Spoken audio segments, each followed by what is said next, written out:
Fuck you, you motherfucker! Ne diyorsun lan tankut? Bana fakir fukarayı karıştırma. Olay var bu gece, kes sesi dinle. Büyük başındayken geri vitesine. Her köşede farklı isimler. Fazla kırıtma o götünü keserler.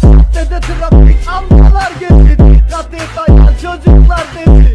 Bilmez baleli girildir. Koptu kıyamet soramam zahiri. Nasıl bağcılar farklı bir ülke. Patlıyor küteler geldi tehlike. Sakin evlat dur bir titreme. Buna bomboş dur elleme. Her bir sokak gece başında gençler. Kafası trilyon ona tripler. O kanaldan adam öldürmüş sesler. Varsa gideriniz benim hoşuma gider. Varsa şekerim bize çaya gidelim. Çatlaya patlaya caddeye inelim. Gezelim tozalım gece sabah edelim. Kıralım dökelim karakola düşelim. Varsa şekerim bize çaya gidelim. Patlaya patlaya caddeye inelim. Gezelim tozalım gece sabah edelim. Kıralım dökelim karakola düşelim.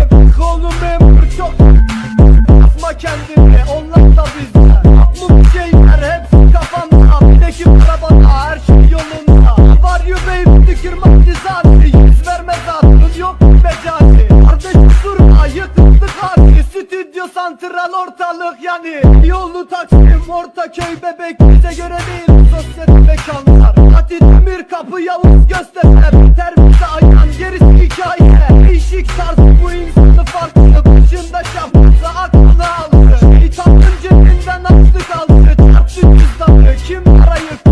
Gecenin bir yarısı içeride tıktık. Soyduk zengini sonra sırıttık. Vakitlerde kocacım hırsız. Ne kadar kötü dizeler mi alıştık. Varsa şekerin bize çaya gidelim. Çatlaya patlaya caddeye inelim. Gezelim tozalım gece sabah edelim. Kıralım dökelim karakola düşelim. Varsa şekerin bize çaya gidelim. Patlaya patlaya caddeye inelim.